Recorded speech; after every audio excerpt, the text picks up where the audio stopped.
In this video we will have a look how to digitally reproduce this part. This is a car part originally made of injection plastic molding. Our plan is to 3D print it, to rapid prototype it. First we will use our scanner, Nikon Metrology MMD X50 scanner, together with a MCA20 measuring arm. We will gather with the scanner, we will gather a point cloud, then mesh it to form an STL model. Most probably we would need to scan it in two parts and then assemble the two STL parts separately, and also analyze and modify or edit the STL model so it would be watertight and would enable or lend itself to 3D printing. To do the scanning, we will use the Nikon Metrology Focus 11.0 metrology software. In this software we have the possibility to control our laser scanner and to scan the point clouds. So now we start scanning to collect the point cloud. To keep the laser in focus, we have to keep the red dot and line together and move it so that it stays together.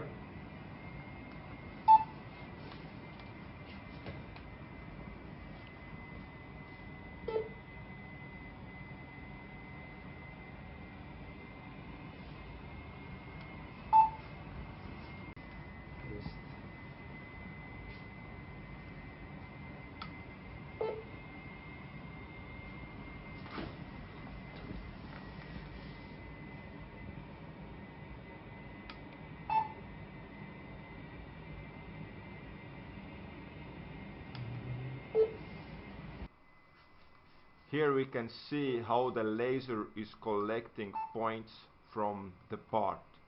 The red line is the laser line, and the blue and green, these are representing the points that are gathered by the laser. So first we will form the geometry of the part as a point cloud. Right now we can see that we have formed a partial point cloud of the part. This is a line scanner, so the points are forming stripes. Now we can convert this point cloud to an STL model.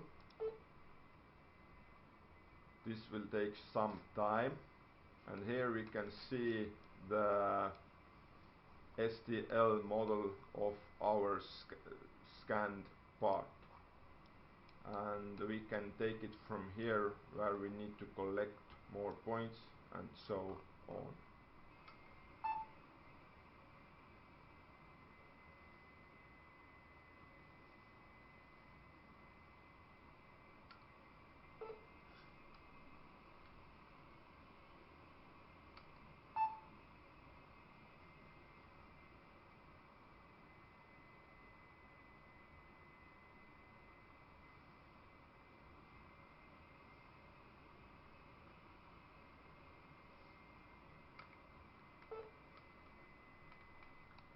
So here we can see that the first half or first part of our detail has been scanned.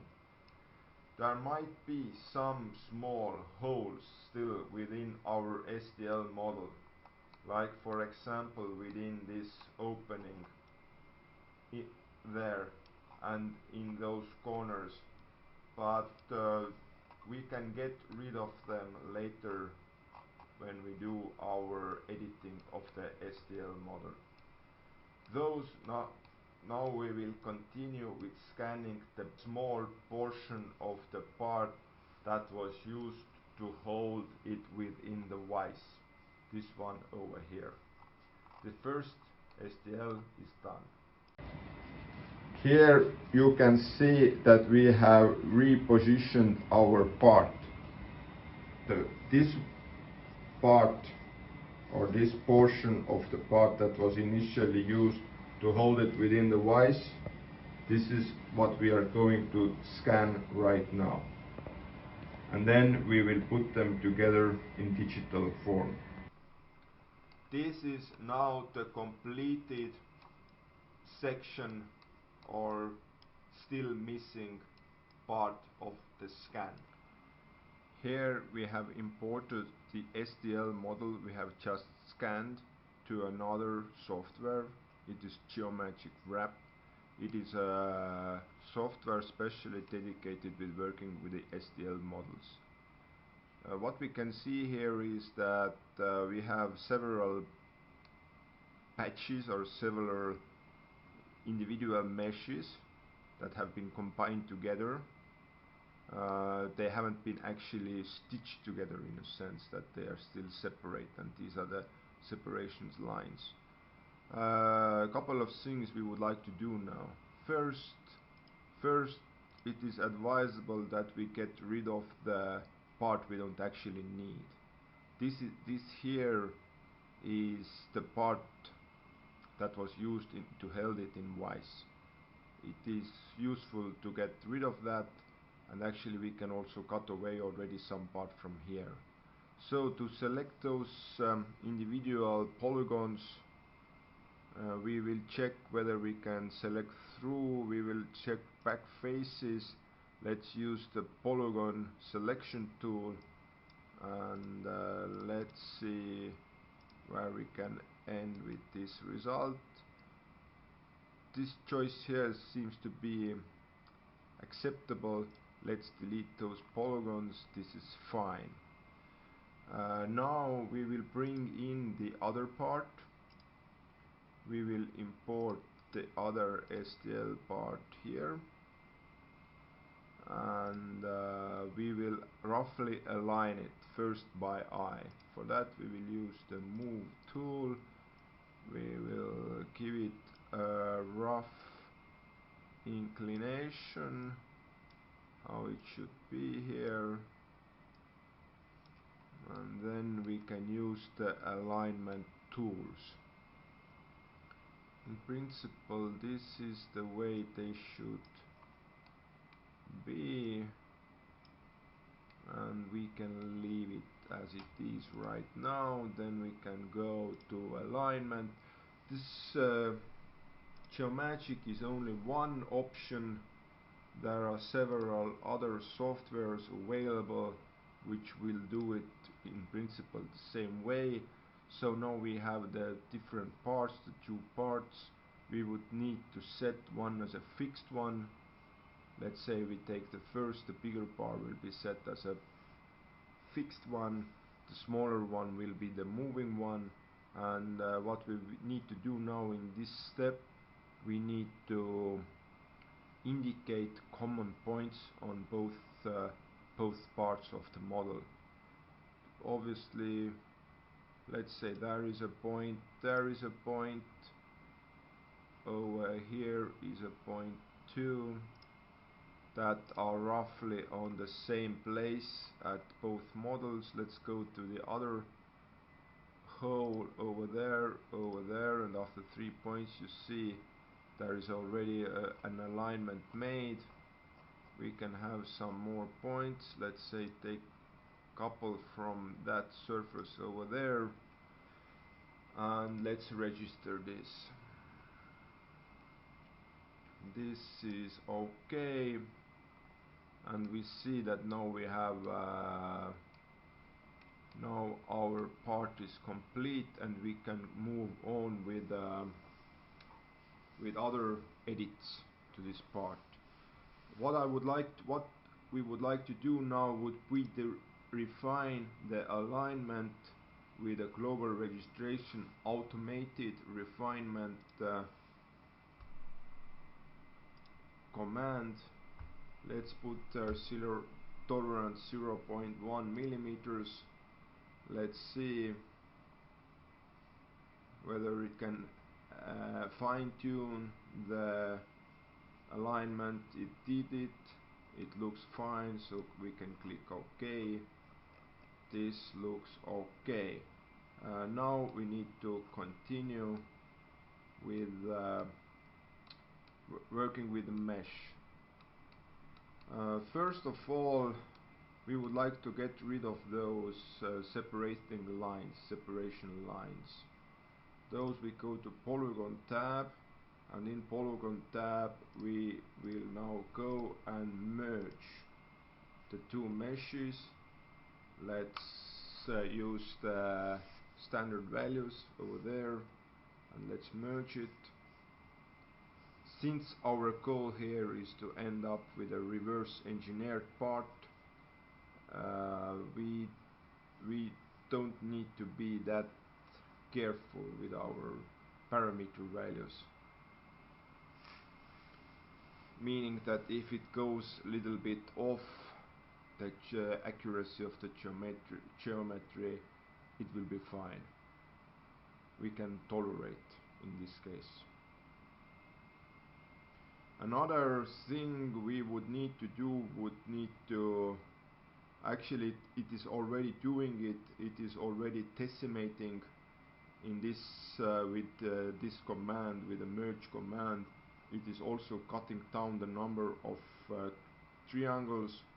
Right now our mesh consists of roughly 1.4 million individual mesh pieces or triangles, and we are now telling it to cut it down to 100,000. Actually, with this particular scanner, with the Nikon scanner, its resolution is quite high, and it is advisable to use this 10% as a rule of thumb, meaning that we will only keep 10% of the original data. We have some problematic areas over here. This definitely is not looking nice right now. Something must have happened here. Let's see if we can get rid of it by utilizing the automated tools. Couple of other points we need to pay attention: the holes and etc. So now we will use the Mesh Doctor. This is an automated mesh improvement tool, and it did take care of some of the parts, but it again it failed over that location.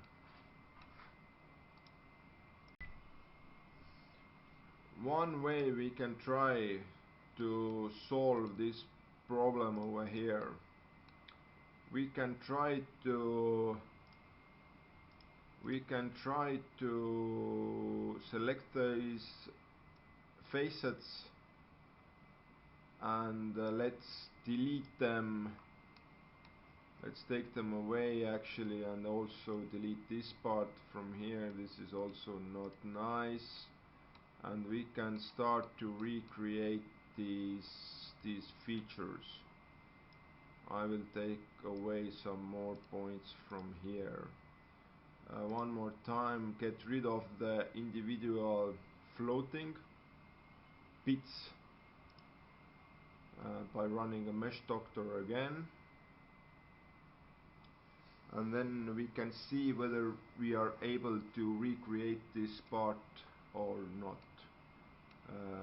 What we can use here would be the fill single option with partial and with tangential option,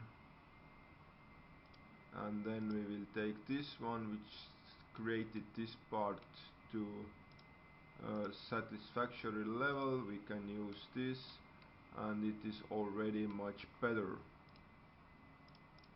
And this way we need to now fill all of the gaps. It is a thin part, and the edges are somewhat problematic. Let's say if we can switch to fill all, might be a better solution this time. I will cancel it. Here is a possibly problematic area. First we'll get rid of those facets, and then we will try to, then what we can do, we can try to run the automatic hole filling tool one more time. This is to assist the tool. Let's run it one more time. What we have here again here, because we might end up with a scenario where this automated tool will delete or will try to fill the hole. This is something we don't want. Let's see, let's take fill all, let's use the curvature option and put there OK, and the holes are still there. Yeah, we have some problems over here, because in this region we see we have deleted, we have it has filled the hole, so we must now think what we can do over there to improve the situation. There are other tools that can be utilized here. Right now they are not important. We see there is now a problem here. There is a problem here. Let's see if we can recognize this as a surface. Okay, let's leave it. We need to work on this a little bit later on. So here is our mesh. In principle it should be now watertight, meaning that this is something we can actually feed into our slicing program, and then it can be 3D printed. What we can do additionally, we can think about in other scenarios we can think about aligning the part to the world coordinate origin. It is not that crucial in this world coordinate system. World origin is somewhere over there, and our part is in arbitrary position and in arbitrary location. Usually this is something to avoid, but right now, considering that our plan is to 3D print it, we can leave it as it is. What we can still do, what is recommended, we can try and we can go and see if we can enhance the situation with these two holes over there. Let's see how this can be done in another application software called SpaceClaim. It used to be SpaceClaim. It is a somewhat older license or version in here. Today I believe the software is operated under another name. So you see, this can be brought in from the other package directly, and we can also run the facets analysis in here. It says no problems found, it is watertight. We can run the other diagnostics tools. It should be okay. It should be okay and ready for printing. What was our plan? Our plan was to try to generate or let's say to enhance these holes over there. An option what we can do in this case would be to generate a kind of cylinder here using these facets.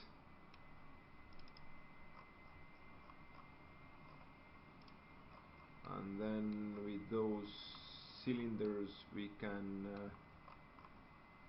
try to recreate those holes. Let's see, it might be a good idea to switch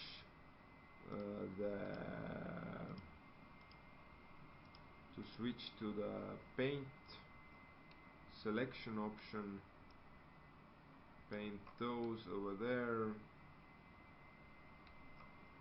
It is not that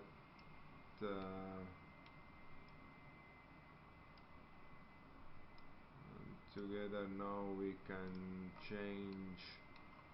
can choose those facets. We can choose these facets, this one, and let's see if this is already sufficient for us to generate a cylinder.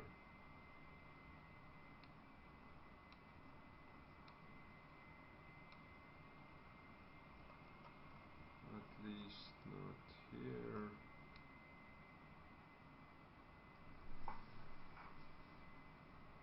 No, the cylinder is not happening.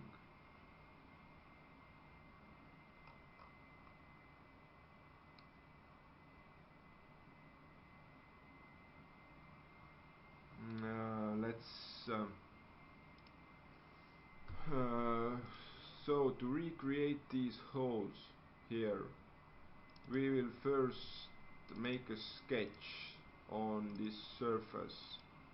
Right now the program is automatically selecting coplanar facets. We can start a sketch on that face. Let's have it on normal, and then what we can do here, we can utilize these section parts.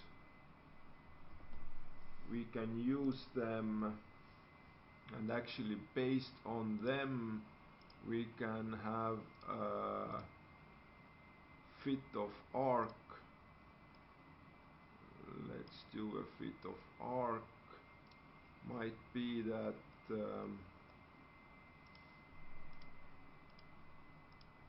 the tolerance is too low right now.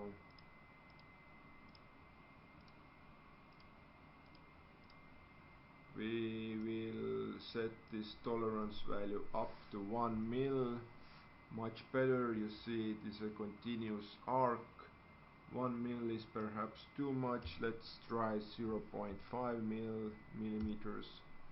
It is okay. 0.3 not okay. 0.4 not okay. 0.5.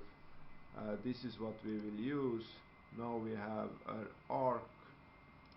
We will go here and let's see.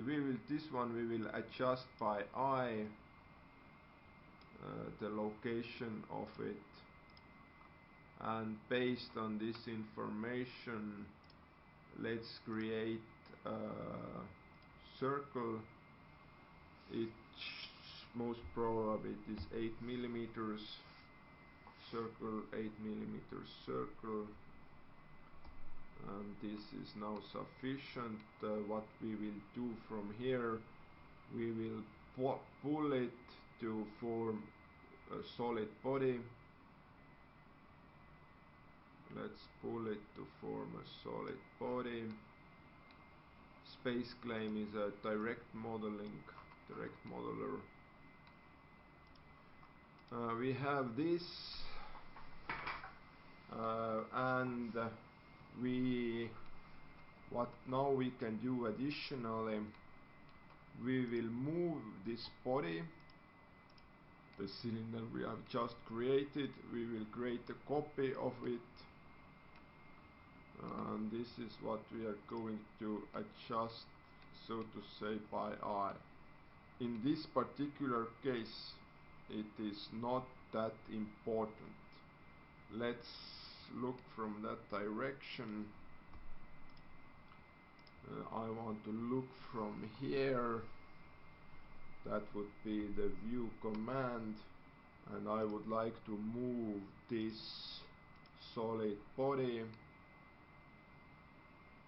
Move this solid body. Now the moving directions are a little bit off. So yes, we want to move it perpendicular. Again, choose the body, and now we can start to align it. Component, adjust direction, and now move the component. It is done by eye in this particular case. Here we can do that. It is important to understand when you can do these things and when you can't. Right now seems to be okay, because these are just two holes with a sufficient clearance and tolerance. We can do that. We have those holes in place.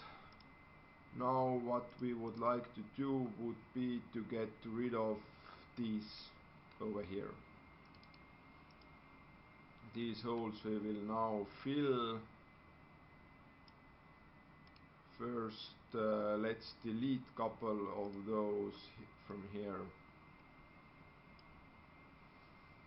Delete this one.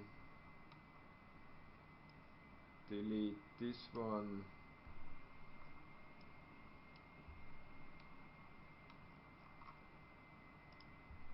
Let's say we have deleted them,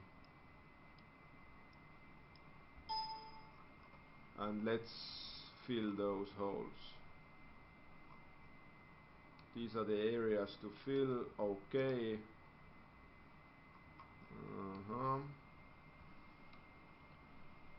We need to make them a little bit bigger, because now it went to the other direction. I would need to clear away some facets from there. Need to take away some facets from there and make it a little bit bigger, even more.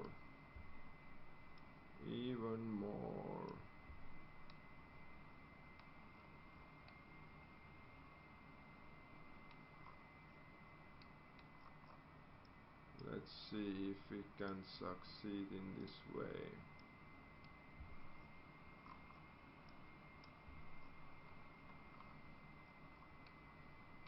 Let's say what it will do now. Okay,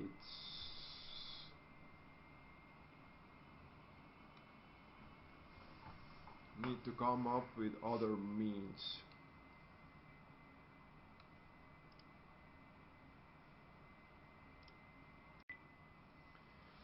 You see, we managed to fill in the holes completely.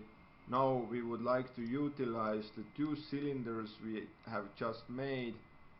Need to convert those into STLs, and then we can see if we can intersect the main STL body with those STLs, with those smaller cylinders, so that at the end they would form holes that we need. Let's hide the merged mesh, and let's take those two solid bodies. Let's convert them.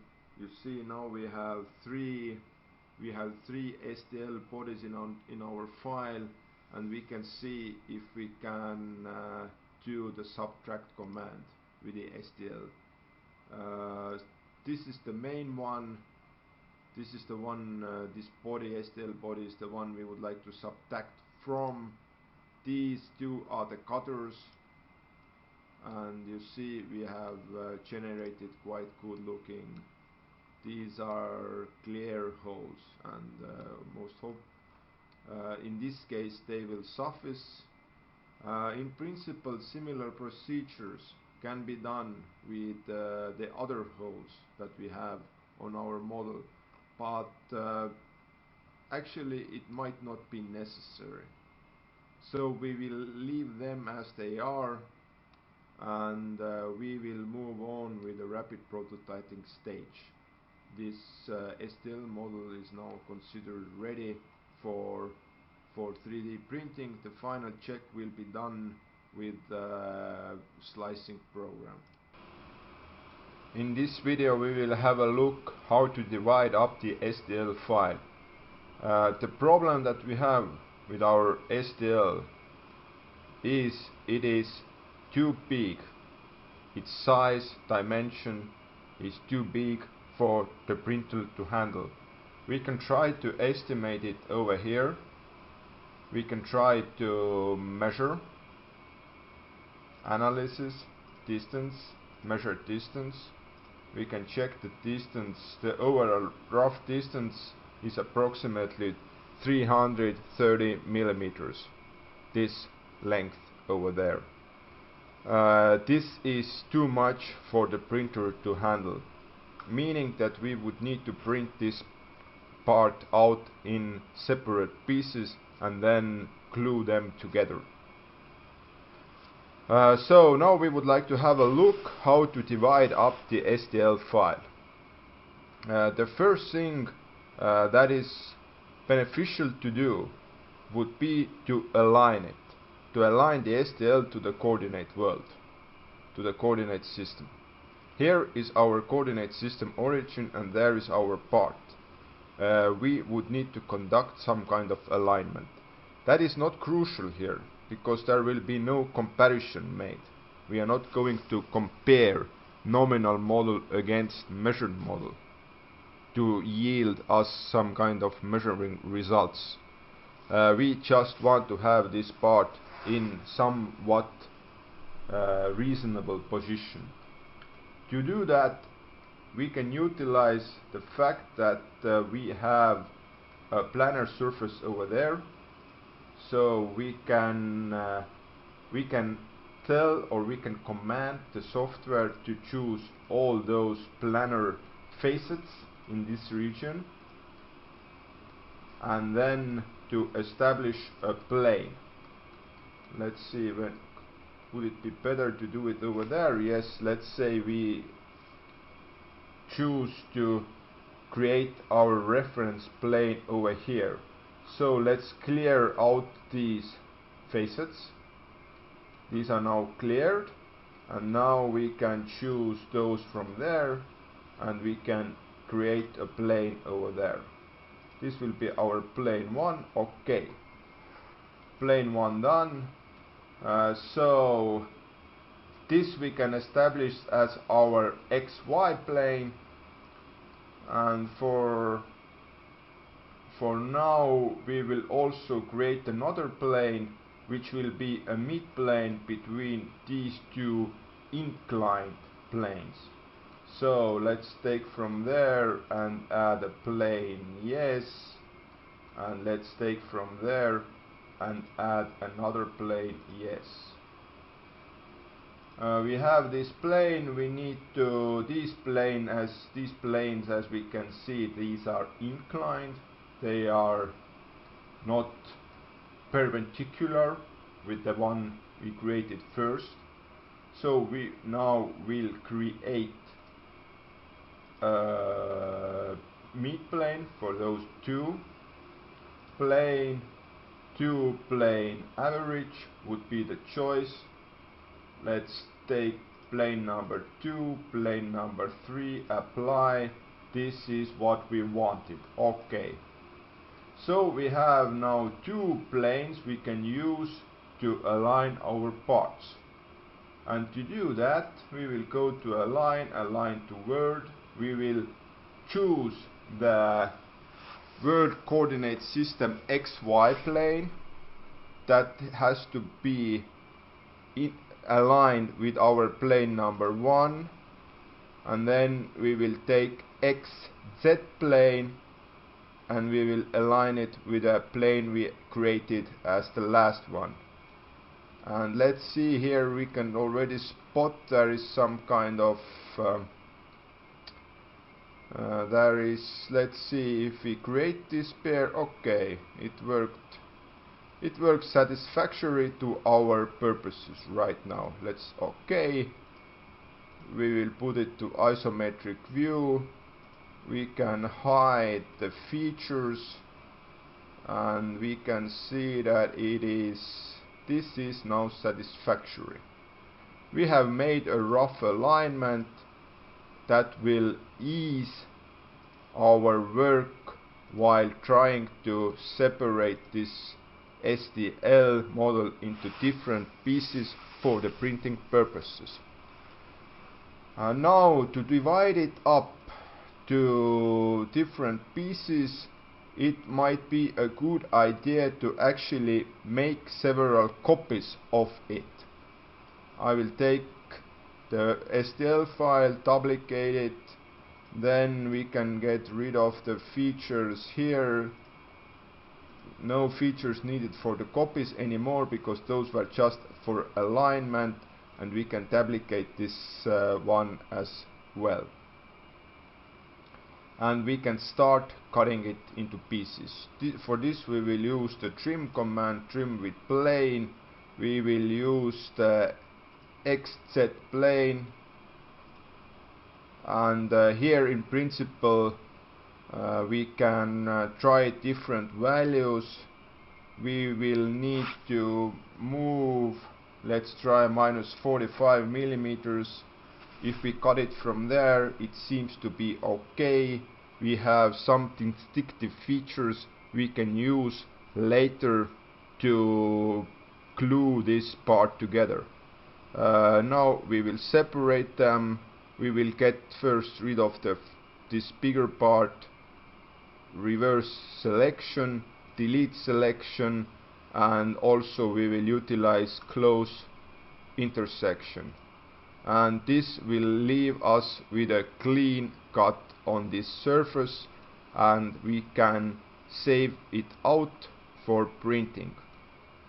And in a similar manner we will cut out the other parts. Let's hide this.